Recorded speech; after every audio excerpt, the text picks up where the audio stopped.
네, 인사드리겠습니다. 더불어민주당의 대통령 후보 이재명 인사드립니다.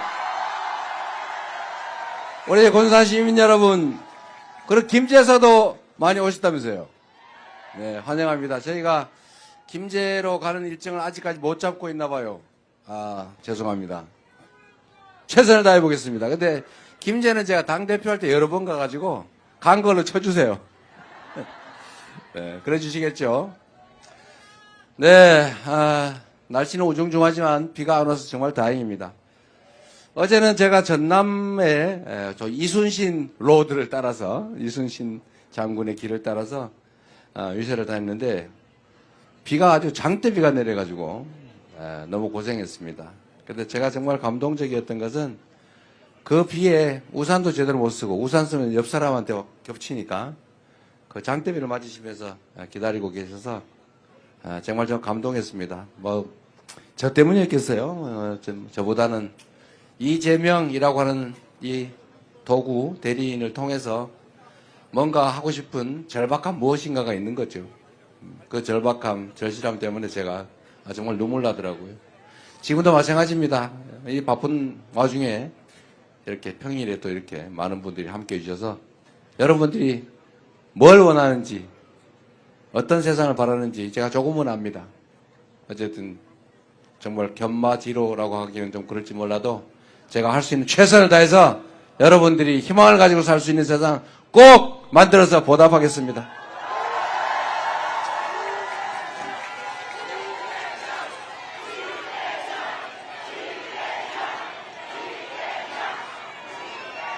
여러분, 요새 정말 먹고 살기 어렵죠? 경제가 너무 어렵고 정말 골목에 가게들도 다 문 닫고, 이게 지방만 그런 게 아니라 수도권도 그래요. 물론 수도권이 조금 물 깊이가 깊으니까 견딜만 하긴 하지만 지방보다 조금 낮긴 하지만 또 전국이 다 마찬가지입니다. 이게 전 세계적인 현상의 일부이기도 한데, 문제는 작년 12월 3일을 기점으로 모든 사람이 불안해지니까 움직이질 않아요. 경제라고 하는 게 너무 잘 알지만 순환 아닙니까? 순환. 제가 자주 말씀드리는데, 사람들이 경제, 그럼 뭐 엄청나게 복잡하고 대단한 거라서 특별한 사람만 안다고 생각하지만, 그냥 경제는 돈이 도는 걸 경제라고 그래요. 돈이 팽팽팽팽 돌면 돈 양이 적어도 경제가 활성화된 거죠. 돈이 많아도 딱 갇혀 있으면 경제가 죽은 거죠. 우리가 100억을 가지고 있었는데 그 100억이 누구 손에 딱 들어가서 꼼짝을 안 하면 경제가 활성화 안 된 거잖아요. 근데 100만 원 밖에 안 되더라도 그게 이 집 저 집 건너 자꾸 왔다 갔다 하고 돌면 그게 경제가 살아있는 거죠. 이게 이제 경제학자들이나 또 일부에서 반론을 하긴 하던데, 이 경제라고 하는 걸 너무 어렵게 생각해서 제가 옛날에 이런 예를 하나 든 일이 있어요. 동네 경제가 아주 막 다 죽어가지고 썰렁하게 그냥 침체되어 있는데, 그 동네에 어떤 관광객이 한 명이 왔어요. 그러니까 이 사람이 전화로 오기 전에 예약을 했습니다. 예약을. 내가 거기 이틀 묵을 건데 예약금으로 10만 원 보내겠습니다. 10만 원 호텔 주인이 받았어요. 그걸 받아가지고 마이크 좀 올려주세요. 네, 마이크를 최대한 올려주세요. 문제가 안 생긴 범위 내에서. 네, 잘 안 들릴 겁니다. 네. 잘 안 들릴 겁니다! 이러면 들릴 텐데, 목이 아파가지고. 자, 최대한 좀 올려주시고요. 이 돈을 10만 원을 이 호텔 주인한테 예약금으로 오전에 들어왔어요. 들어와서 이 호텔 주인이 오랜만에 돈이 10만 원 들어와서, 외상값을 갚자. 이래가지고 동네 식품 가게 외상값을 10만 원을 얼른 갖다 갚았어요. 이 식품 가게 주인이 오랜만에 또 돈이 들어왔어요. 내가 평소에 못 먹던 통닭이나 한 번에 사 먹자 이래가지고 통닭을 다 사서 먹었어요. 통닭 가게 주인도 요즘 10만 원이 오랜만에 들어왔어요. 그래서 옆집에 저번에 우리 그 신발 가게 외상했던 거 갖다 갚았어요. 신발 가게 주인도 10만 원 받아가지고 드디어 돈이 들어왔구나. 그래서 우리 배고픈데 빵이나 사 먹자. 이래 빵을 잔뜩 샀어요.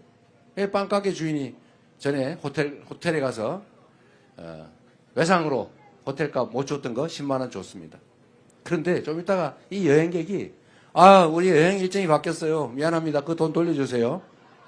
그래서 돈 받아 갔어요. 이 동네에 들어온 돈은 아무것도 없는데, 그런데 동네에 어쨌든 거래가 쫙 일어난 거죠. 이게 경제죠. 군산에 우리 지역 카페 많이 하시죠? 네, 지역 카페. 제가 지역 카페 여기서 하는 것도 배워서 제가 경기도 배달 특급이라고 그걸 만들어서 지역 카페, 공공 지역 카페죠. 배달 앱 이런 걸 만들어 봤습니다. 그런데 사람들이 자꾸 그런 얘기를 해요. 뭐 자꾸 퍼주기 하느냐? 왜 공공기관이 그런 걸 나서서 배달 앱 만들고 그러냐? 이렇게 얘기를 하죠. 그런데 예? 안 들려요? 많이 퍼달라고요? 그죠? 많이 퍼달라고 합니다. 네. 맞는 말이죠. 그게 뭐, 다 우리가 낸 세금 아닙니까? 그러니까 누가 그런 얘기를 하잖아요.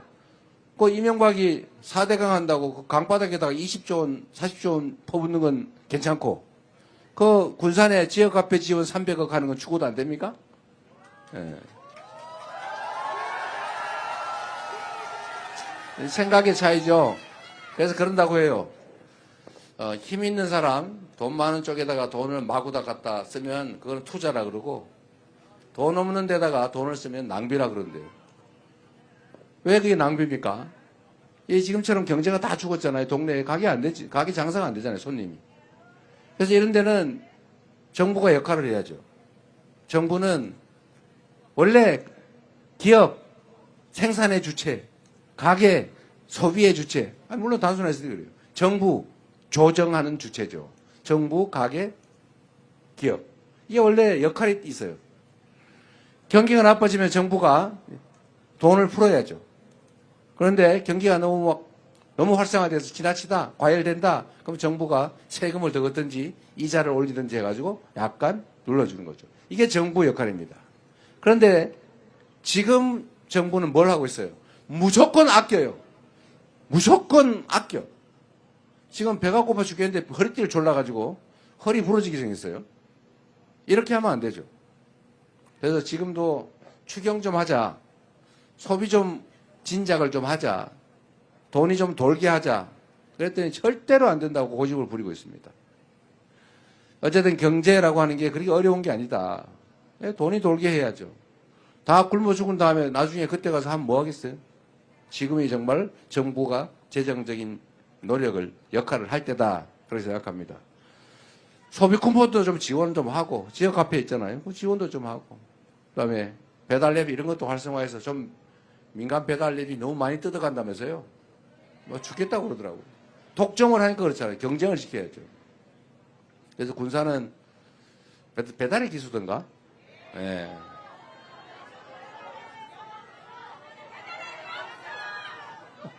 알았어요.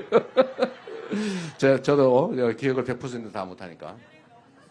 어쨌든 잘하고 있는 것 같습니다. 그래도 군산은 또 하나 어려운 게 있죠. 군산 조선소가 전에 문을 닫았다가 지금 재개를 한 것 같긴 한데 완전히 다 풀로 돌아가지 못하고 있는 것 같습니다.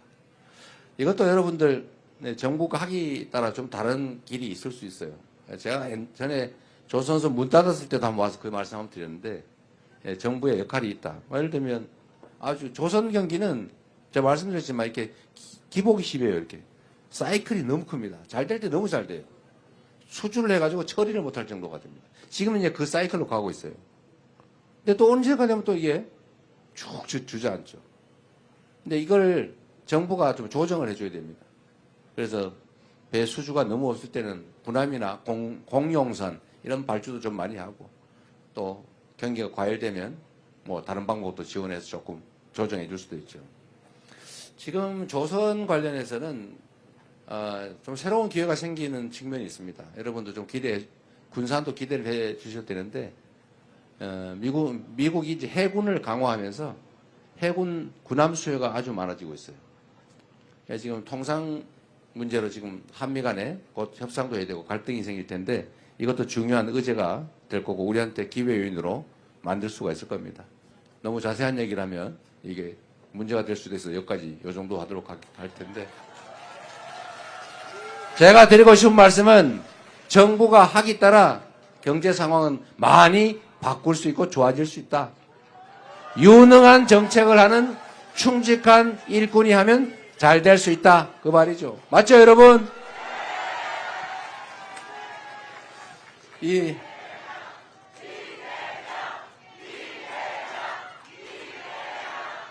어렵긴 하지만 우리 국민들은 엄청난 저력을 가지고 있습니다. 정말 어떤 위기에서도 이 나라를 위기에서 구해온 게 바로 국민들, 백성들 아니었습니까? 군사 독재도 우리 국민들의 손으로 물리쳤고 많은 희생을 치르긴 했지만요.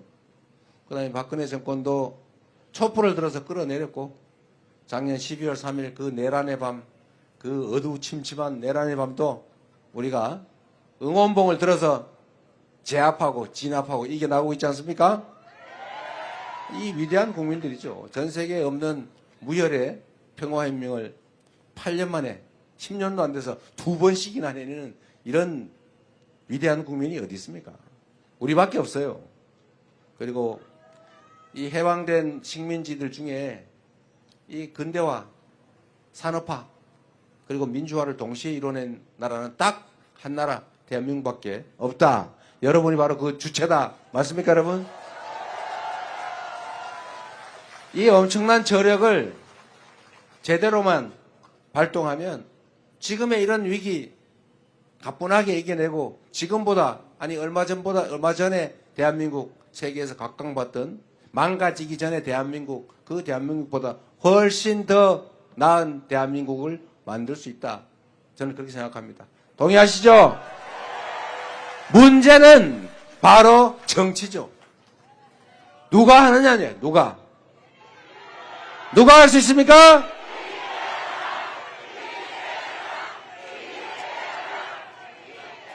제가 자주 그 말씀을 드리는데 똑같은 상황에서도 그 책임자의 능력과 역할, 태도에 따라서 전혀 다른 결과가 납니다. 여러분 사실 우리 동창회 개모임을 해도요. 그 개주가 성실하고 연락도 자주 하고 꼼꼼하게 살림하고 회비도 잘 걷고 잘 관리하고 그러면 모임 잘 돼요. 근데 이 개주 동창회장이 엉망으로 전화도 안 하고 막 회원하고 싸우고 막 편가르고 이렇게 하면 그 모임이 되겠어요? 망하는 건 순식간이죠. 나라도 마찬가지입니다.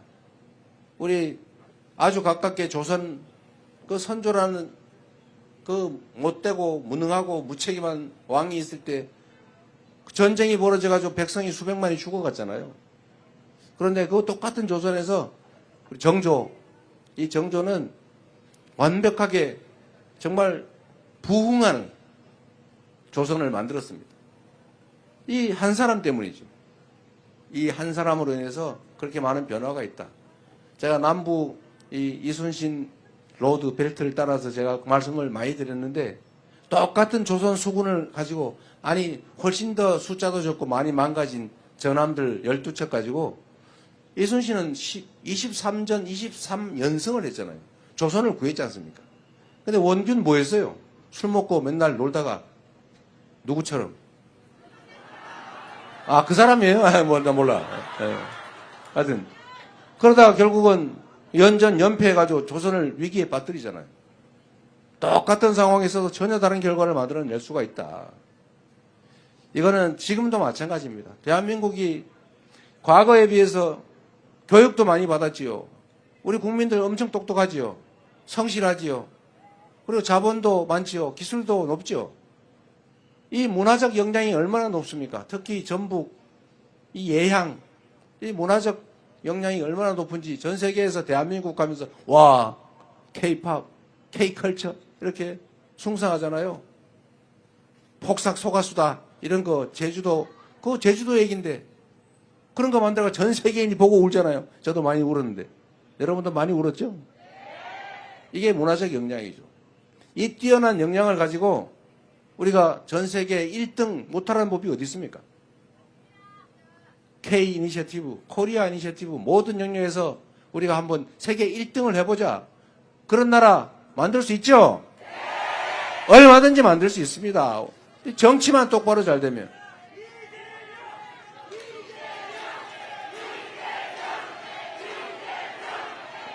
그렇게 말씀해 주시니 감사합니다. 사실 저도 자신이 있습니다.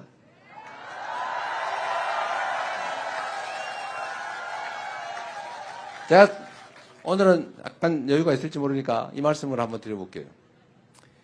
예, 여기 우리 국회의원분도 많이 계세요. 예, 뭐 아주 잘하고 계시잖아요, 다들요. 잘하고 계신데, 사실 정치인, 이 선출된 공직자들, 그리고 선출된 공직자들로부터 임명된 공직자들, 이 사람들은 본질적으로 다 우리 여러분이 쓰는 일꾼들이죠. 대리인들이죠. 다 여러분이 월급 주고 있지 않습니까? 여러분이 준 권한을 대신 행사하는 거지 않습니까? 저는 사실 높은 의자에 앉아가지고 이렇게 사람들 내려다보니까 자기가 무슨 왕된 줄 알고 정신 못 차리고 국민 무시하고 함부로 하는 그런 사람들 보면 기가 막힌데요. 가끔 그런 사람들이 착각을 하는 경우가 있어요. 높은 의자에 앉아있다 보니까 야, 내가 진짜 높은 사람인가 봐. 국민들 우습네. 이렇게 생각하는 사람들이 있어요. 나쁜 사람들. 그런데 본질적으로 모든 공직자는 국민의 대리인일 뿐이죠. 일꾼일 뿐입니다. 이 일꾼이 주어진 권한을, 맡겨진 예산을 제대로만 쓰면 완전히 다른 세상을 만들 수가 있어요. 이 공무원들이 다 그 권한을 쪼개서 나눠서 행사하지 않습니까? 이 공무원을 어떻게 지휘하냐에 따라서 전혀 다른 결과가 나와요. 100만의 대한민국 국가 공무원들을 정신을 바짝 차리고 주어진 권한과 예산을 오로지 국민만을 위해서 쓴다. 이런 생각을 해가지고 자세를 바꾸기 시작하면 1년 안에 전혀 다른 결과를 만들어낼 수가 있습니다.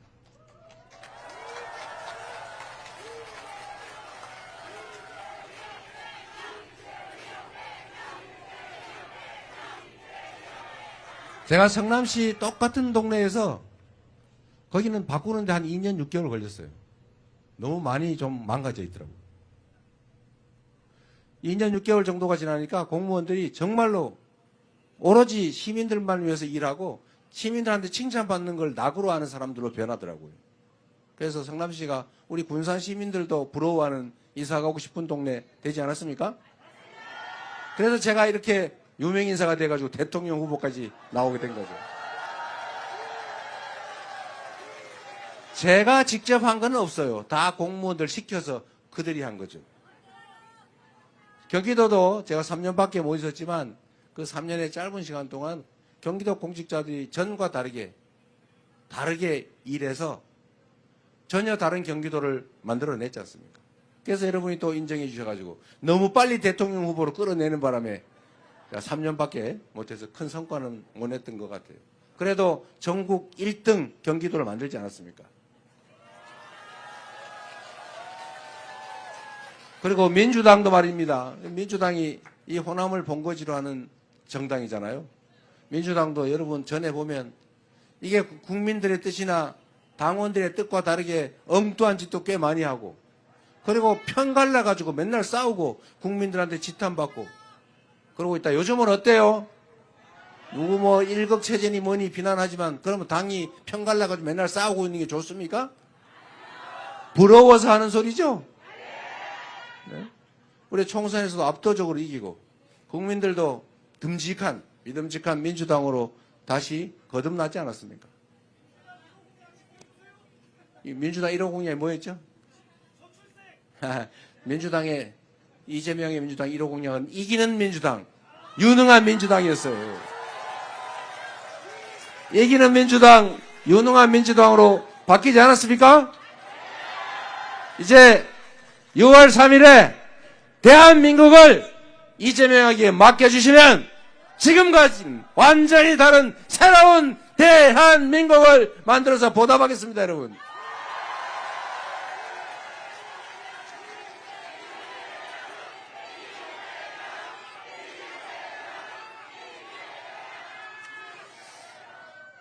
제가 이 말씀 하나 드릴게요. 사실 여기도 비슷한 게 있을지 모르겠는데 정치는 불가능한 일을 가능하게 만드는 일이라고도 해요. 그런데 가능한 일조차도 안 하는 게 정치이기도 합니다. 제가 사실 칭찬받는 일 중에 하나가 도지사 할 때 칭찬받는 일은 계곡의 불법 영업을 싹 없앤 거예요. 아마 이 익산 근처에도 꽤 있을 거예요. 그런데 한번 생각해 보세요. 대한민국 정부가 수립된 이래 좋은 계곡에 불법으로 평상 설치하고 다리 적당히 놓고 독점해가지고 자리세 받는 거 그거 지금까지 수십 년 동안 아무도 제한 못했죠. 뭐 가끔 벌금은 냈죠. 여러분처럼 한 5천만 원에서 몇 억 번 다음에 벌금 300만 원 내면 되는 거니까. 계속 걸리면 이름 바꾸면 되는 거니까. 그래서 그거를 몇 억씩 경기도나 이런 근처는 몇십억씩 주고 권리금 주고 그걸 사서 영업을 해요. 그런데 그게 그 개인기 아니지 않습니까? 그 수없이 수백만 수십만의 사람들이 여름 한철 가가지고 계곡에 아이들 데리고 발 좀 담글라 그러면 자리세 내라 그러고 닭죽 5만 원짜리 최소한 2마리 안 사 먹으면 못 들어가게 하고 그러잖아요. 그래서 제가 이건 아니다, 이거 잘못이다 라고 해서 이거를 정리하기로 마음을 먹었는데 이걸 보고 다른 사람들이 이재명이 너무 과격하다 저거 막 때려부신 거 아닐까? 앞으로 나한테도 때려부시면 어떡하지? 이렇게 걱정하는 사람들이 있다고요. 그런데 여러분 그게 그렇게 해서 되질 않습니다. 만약에 그걸 물리적으로 권력만을 이용해서 때려부시면 그 사람들이 이때까지 가만히 있었겠어요? 당연히 석유통, 휘발유통 들고 라이터 들고 달려들죠. 당연히 그렇게 이때까지 버텨왔던 겁니다. 그래서 제가 이걸 해결하는 방법은 그리 어렵지 않다. 제가 행정 업무를 하거나 아니면 앞으로 국정을 하더라도 똑같이 할 건데 설득하고 대안을 만들어주고 합리적으로 논쟁하고 그래도 끝까지 부당하게 버티면 권력으로 제압하는 거죠. 그러라고 권력 준 거 아닙니까? 그래서 제가 경기도 그중에 가장 악질적이고 가장 심한데 몇 군데를 시범 케이스로 일단 단속을 했어요. 물론 법적 절차를 다 밟아서. 안 하면 철거합니다. 계고문 보내고. 철거 안 하면 강제 철거하고 비용도 올립니다. 안 해요. 그럼 법대로 철거. 요걸 한 두세 개를 이렇게 일단 한 다음에 제가 다른 데는 이제 다니면서 말로 다 만나서 설득을 했죠. 필요한 게 뭐냐. 우리가 몇 억씩 주고 사 들어왔는데 우리 어떡하란 말입니까? 그러면 다른 길을 찾아주면 될 거 아니냐. 그래서 제가 이렇게 얘기했어요. 일단 닭죽 파는 거 좋은데 닭죽 한 마리 6만 원씩 받고 파는 거 좋은데 그거보다 더 좋은 방법을 지금부터 알려주겠다 내가. 지금 그것 때문에 안 오지 않냐. 계곡에 사람이 더러워서 피해서 안 오지 않냐. 싹 정리하자. 이걸 싹 정리한 다음에 깨끗하게 정비를 해서 많은 사람이 막 오게 한 다음에 거기다가 닭죽을 팔지 말고 커피와 차를 팔아라. 닭 5만 원 주고 해봐야 땀 삘삘 흘리고 막 1시간 동안 고아가지고 팔아봐야 3만 원밖에 안 남지 않냐. 그런데 커피 한 잔 팔면 8,000원에서 10,000원을 받을 수 있는데 원가가 내가 알아보니까 120원이더라. 예? 그래서 이거를 깨끗하게 정비하고 저기 유럽의 어디 관광지처럼 산책로도 정비하고 주차장도 만들고 이렇게 싹 정비를 하고 그리고 봄철에는 무슨 그림 그리기 대회, 여름에는 메기 잡기 대회, 버들치 잡기 대회, 낚시 대회 이런 거 하고 가을 되면 또 그림 그리기 대회 이런 거 하고 농산물도 팔고 화장실도 만들고 산책로 만들고 이러면 많이 오지 않겠습니까? 그거 어떻게 믿었냐 그래서 내가 할 테니 그거 안 믿으면 어떡할 건데? 그렇게 할 건데 만약에 안 하면 봤죠? 저기 철거하는 거. 강제 철거하고 비용도 물리고 당연히 형사처벌하고 지원도 안 해줍니다. 반대쪽으로 협조하고 철거 빨리 하고 우리가 돈 다 들여서 다 철거하고 원상복구 우리 다 하고 돈도 지원해주고 빌려도 주고 주차장도 만들어주고 화장실도 만들어주고 길에 저기 산책로 다 만들어주고 그리고 또 계곡 단위로 한 명씩 채용해가지고 계곡 관리관 만들어서 다 처리해주고 동네 사람들 고용해서 청소하는 거 다 고용해서 청소해주고 이렇게 할 테니까 둘 중에 어떤 걸 고르겠습니까? 그래서 그분들이 다 믿고 자기들이 다 알아서 싹 철거했어요. 거기가 불법 시설물이 1,700개인가 800개인가 뭐 이래 있었다는데 제가 강제 철거한 건 5군데가 6군데밖에 안 돼요. 1%도 안 됩니다. 나머지는 다 주민들이 자발적으로 철거했어요. 그리고 저희가 각 시군에다 지원금 줘가지고 파라솔, 벤치 이런 거 다 만들어주고 길 다 닦아주고 주차장 만들고 공용 화장실 다시 하고 그 건물 커피를 팔려면 그 우중중한 닭죽집이 아니고 깔끔한 카페가 돼야 될 거 아닙니까? 돈 필요하잖아요. 다 빌려줬어요, 제가.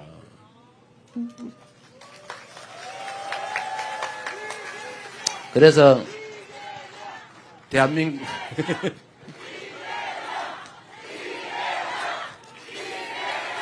자랑하는 효과가 있네요.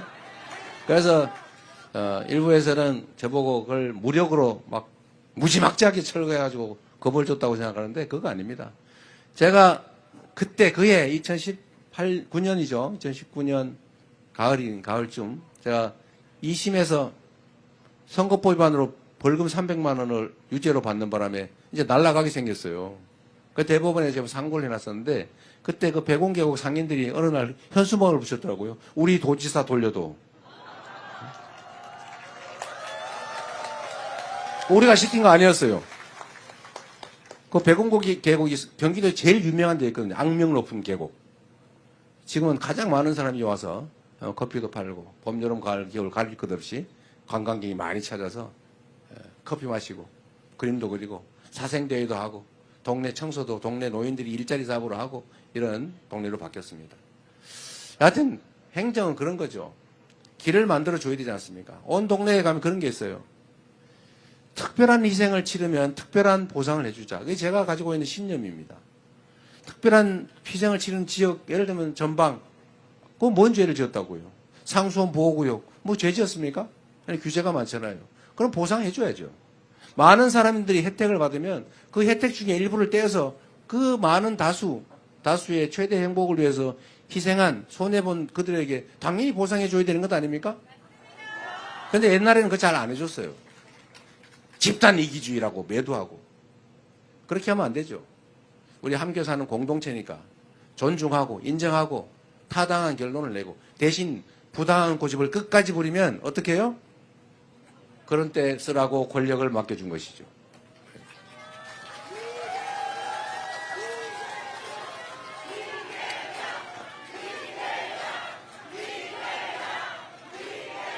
사실 나라는 일도 마찬가지입니다. 온갖 영역에서 이해관계가 충돌해서 싸우죠. 저는 이 싸우고 있는 이해관계 당사자들에게 저는 기회를 줘야 된다고 생각해요. 대화해야 됩니다. 소통해야죠. 얘기 들어야죠. 타당한 건 수용해야죠.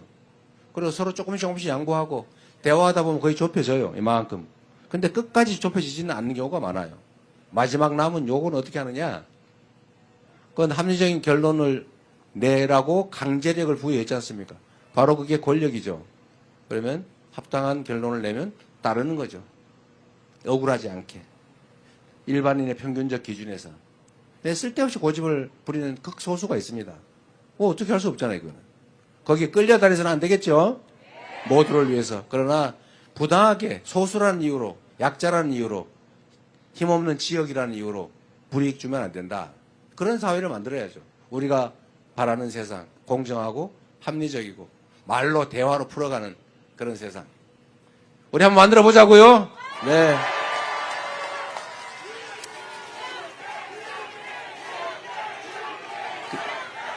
그래서 여러분께도 약간 희망 섞인 말씀을 하나 드리고 싶습니다.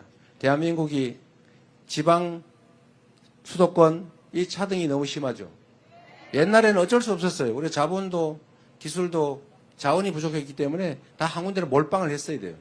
안 그러면 다 흩어져 놓으면 아무 소용이 아무것도 못하니까. 기업도 그래서 재벌 대기업이라는 것도 생겨나고 말았죠. 당시에는 불가피했습니다. 불균형 성장 전략, 자원이 부족하니까 할 수 없죠.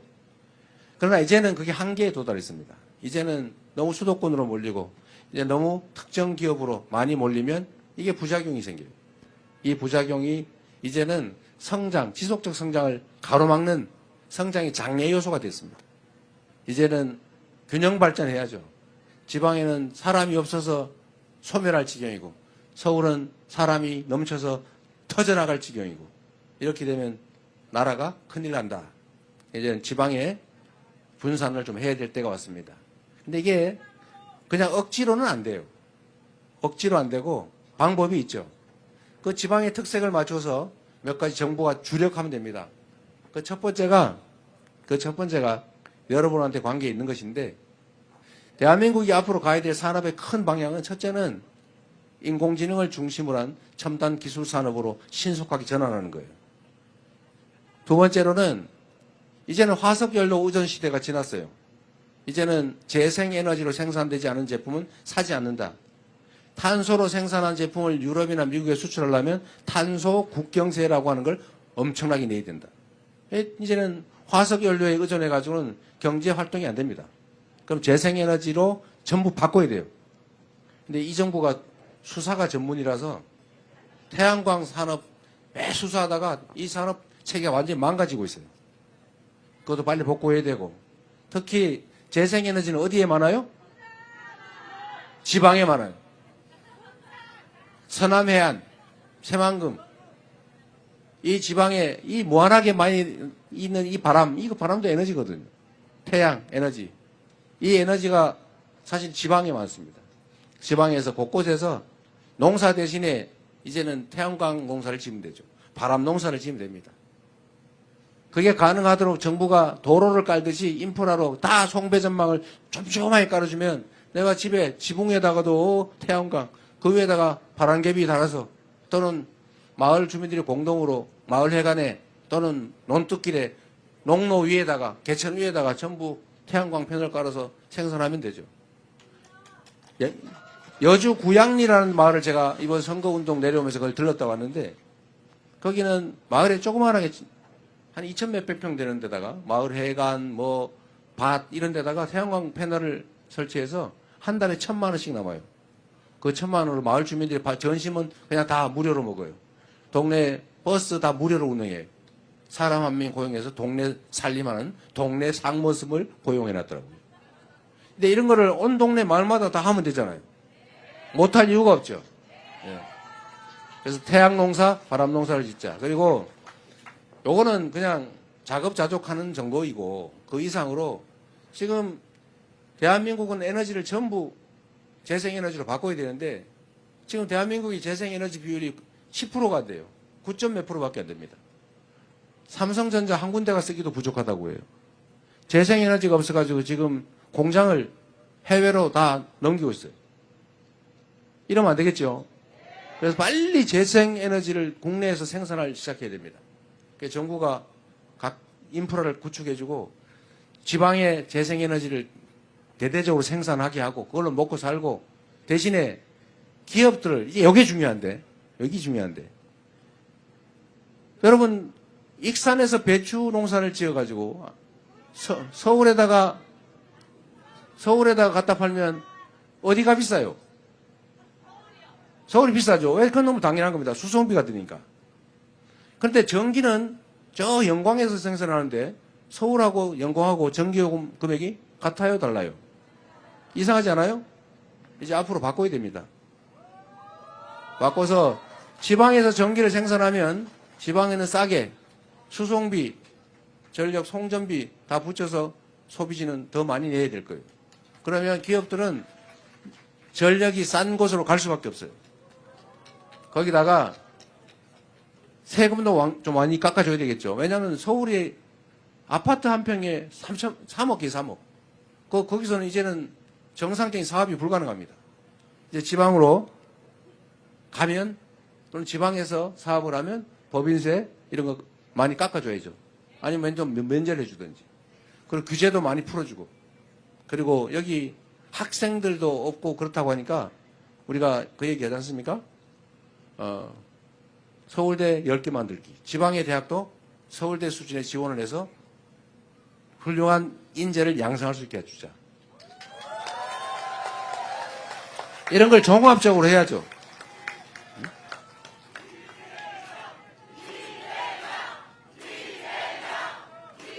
그래서 우리가 지방 균형 발전 한다고 말은 하는데 실제로는 잘 안 되잖아요.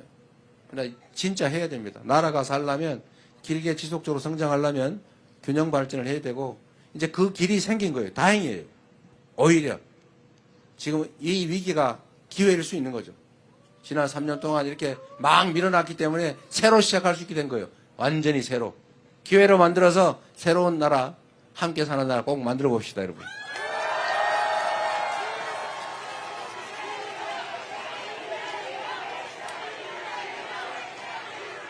저희가 며칠 전에 이제 교육 관련 공약을 발표했는데 그 중에 서울대 10개 만들기라고 하는 게 있어요. 그것도 사실은 이런 지방 균형 발전 때문입니다.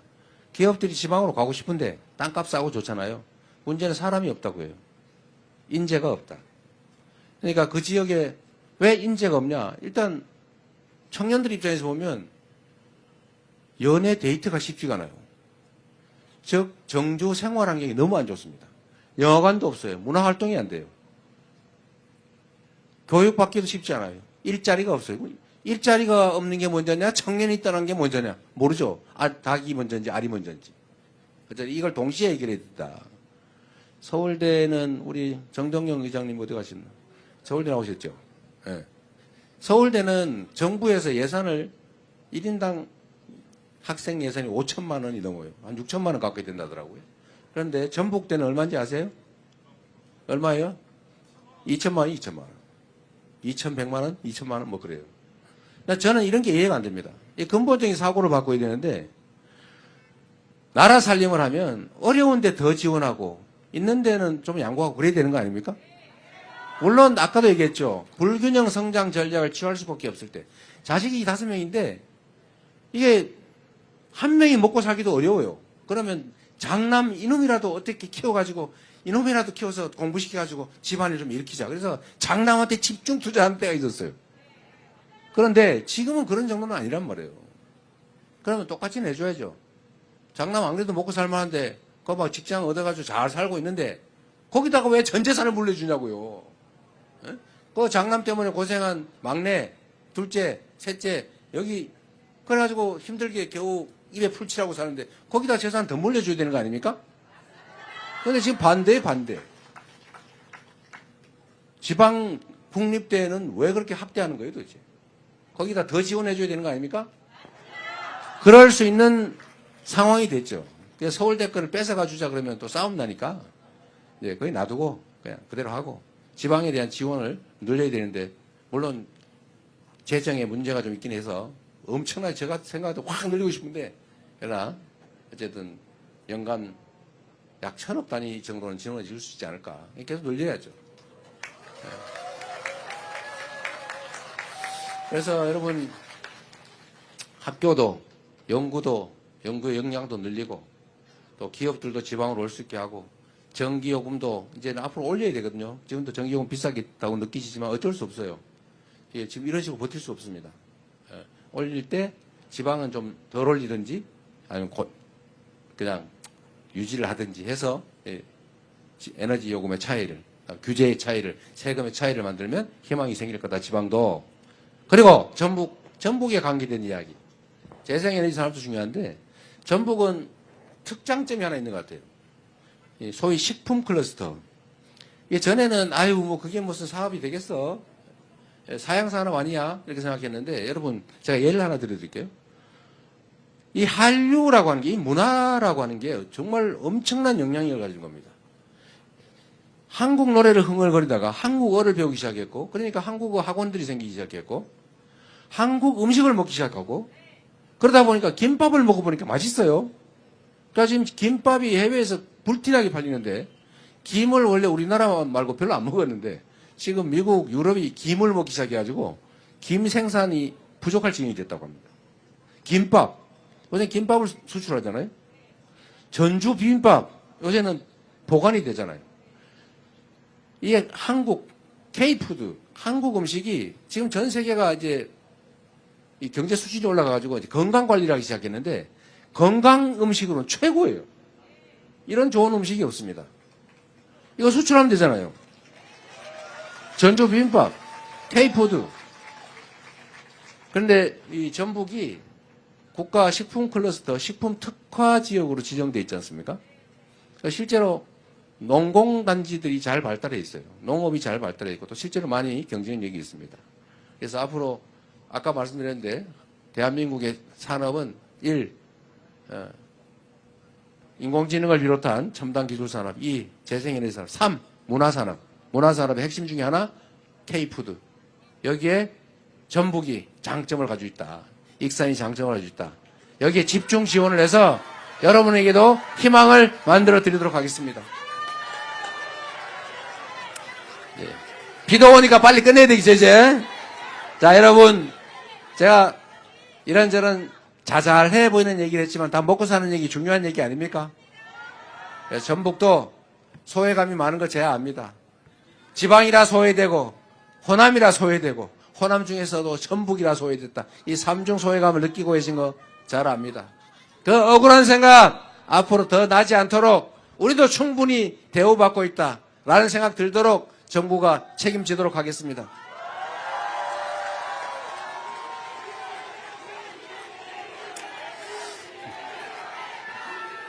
자, 여러분, 이제 제가 드릴 말씀은 다 드린 것 같아요. 이제 새만금에 대한 지원도, 저는 새만금 얘기 안 하고 싶은데 안 하면 안 된다고 그래서 잠깐 말씀드릴게요. 이 새만금 얘기한 지 30년 넘어가지 않아요? 뭐 하루 이틀도 아니고, 그래서 저는 이걸 공약이라고 하는 거는 좀 무의미하다. 미안하더라고요. 뭐 사람 놀리는 것도 아니고. 그러나 이 점은 제가 분명히 말씀드립니다. 저는 정치를 하면서 뭐 새로 뭐 하겠다 이런 공약 많이 안 했어요. 특히 엄청난 SOC 투자 뭐 하겠다 이런 공약 잘 안 했습니다. 왜냐하면 잘 안 돼요. 돈은 많이 들고. 그래서 있는 거라도 빨리 끝내자. 새만금 문제는 다른 것보다도 정리를 빨리 해야 될 것 같아요. 또 그 중에 하나 뭐 해수 유통도 빨리 결정해가지고 일부 조력 발전이라도 하든지 빨리 합리적으로 하고 그 기간에 이미 개발된 또 앞으로 개발하지 않을 수 없는 지역은 빨리 용도대로 기업들이 들어오든지 연구기관들이 들어오든지 또는 아까 말씀드린 대로 재생에너지 생산량을 늘려서 그걸 싸게 공급하든지 해서 빨리 완료하도록 하겠습니다, 여러분.